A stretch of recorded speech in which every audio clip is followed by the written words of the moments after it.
Hello dear student, Radhe Radhe. आशा है कि आप सभी स्वस्थ और बहुत ही अच्छे होंगे। पिछले वाले वीडियो में हमने 4 ऑप्शन अच्छे से डिस्कस कर लिए थे।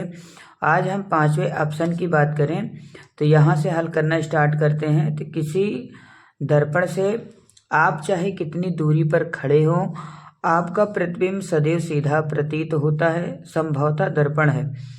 कोई दर्पण किसी भी वस्तु का प्रतिबिंब सदैव सीधा बनता है। वह कौन सा दर्पण होगा?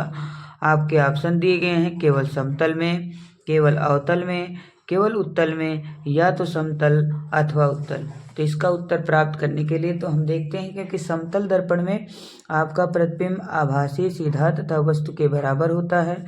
जब एक परावर्तक तल है और इस परावर्तक तल पर कोई जब वस्तु रखते हैं तब प्रकाश आपतित होगा तो परावर्तन होता है, फिर उसके बाद यहाँ पर आभासी आकर प्रतीत होगा।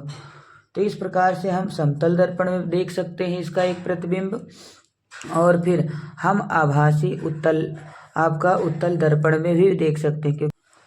तो आभासी प्रतिबिंब आपका समतल दर्पण में हो गया, और ये उत्तल दर्पण है जिसमें अंदर पॉलिश किया गया है। ये दर्पण का ध्रुव भी होता है। एक वस्तु हम मान लेते हैं अनंत पर रखी है और एक अन्य वस्तु कोई अनंत पर रखी है। जब प्रकाश की आपतित किरण होती है तो वह क्या होती है, मुख्य फोकस पर मिलती हुई प्रतीत होती है। इस प्रकार हम देख सकते हैं यहाँ आभासी, सीधा तथा वस्तु से छोटा प्रतिबिंब बनता है। तो उत्तल दर्पण और आपका समतल दर्पण में हमेशा आभासी प्रतिबिंब देखा जाता है। तो यहाँ पर जो ऑप्शन होगा वो ऑप्शन नंबर 4 सही होगा। चौथा, या तो समतल अथवा उत्तल। किसी शब्दकोश में पाए गए छोटे अक्षरों को पढ़ते समय आप निम्न में से कौन सा लेंस पसंद करेंगे? पहला ऑप्शन दिया है 50 सेंटीमीटर फोकस दूरी का एक उत्तल लेंस। दूसरा ऑप्शन है 50 सेंटीमीटर की फोकस दूरी का एक अवतल लेंस। तीसरा ऑप्शन है 5 सेंटीमीटर फोकस दूरी का एक उत्तल लेंस और 5 सेंटीमीटर फोकस दूरी का एक अवतल लेंस। तो मुझे छोटे अक्षरों को पढ़ते समय देखना है, तो निकट दृष्टि दोष में कौन सा हम लगाते हैं? अवतल लेंस का प्रयोग करते हैं। तो यहाँ पर जो उत्तल लेंस दिए हैं, पहली बात तो उत्तल लेंस कैंसिल आउट होंगे, तो यहाँ पर ए ऑप्शन और सी ऑप्शन नहीं होगा, और इस प्रकार 50 सेंटीमीटर फोकस दूरी वाले का अवतल लेंस ऑप्शन नंबर क्या होगा? बी सही होगा।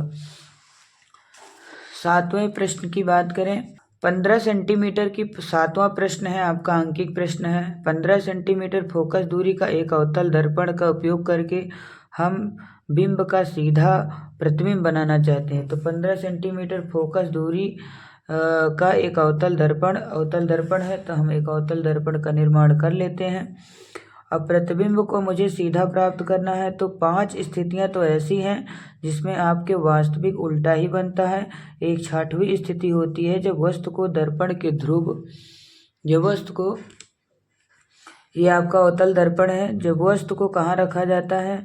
5वीं स्थिति। 5 स्थितियां तो ऐसी हैं जिसमें वास्तविक प्रतिबिंब प्राप्त होता है, परंतु 6वीं स्थिति ऐसी है जहां अगर फोकस दूरी 15 सेंटीमीटर है और फोकस दूरी 15 सेंटीमीटर है, तो इसका मतलब है फोकस दूरी से आपका कम दूरी पर रखा जाएगा, तभी आपकी क्या होती है?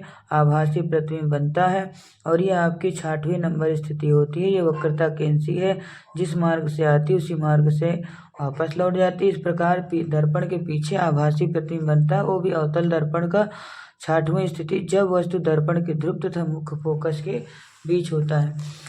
तो 15 सेंटीमीटर फोकस दूरी अवतल दर्पण का प्रयोग करके हम किसी बिंब का सीधा प्रतिबिंब बनाना चाहते हैं, तो बिंब का दर्पण से दूरी का परिसर क्या होना चाहिए?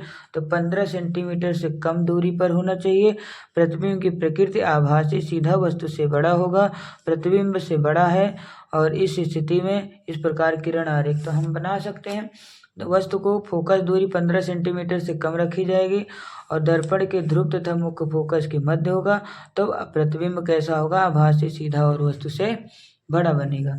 इस प्रकार हम प्रश्न नंबर 7 का हल कर सकते हैं। आगे है 8वां प्रश्न, कह रहा है, तो 8वां प्रश्न है, निम्न स्थितियों में उपयुक्त दर्पण के प्रकार बताइए।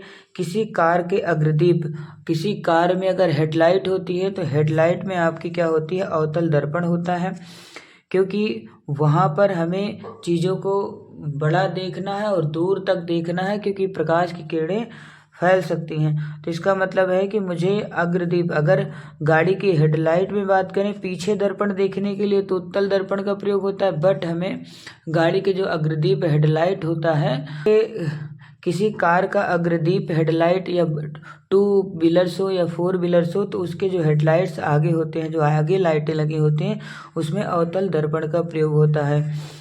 किसी वाहन को पार्श्व अथवा पश्च दृश्य देखने के लिए पीछे का दृश्य आभासी, सीधा और छोटा वस्तु से बने, इसलिए हमें क्या होता है, हमें उत्तल दर्पण का प्रयोग करते हैं। एक सी क्वेश्चन है कि सौर भट्ठी में हम कौन सा दर्पण प्रयोग करते हैं।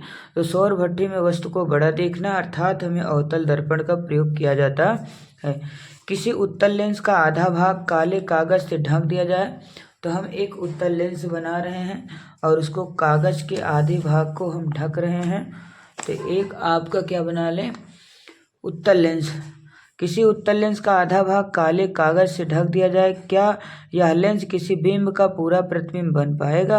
अपने उत्तर का प्रयोग द्वारा जांच कीजिए, अपने प्रेक्षण की व्याख्या कीजिए। तो इस प्रकार हम डायग्राम बना रहे हैं। एक उत्तल आपका क्या है, ये उत्तल लेंस है, ये आपका उत्तल लेंस है और ये आपके क्या है, प्रकाशीय केंद्र है।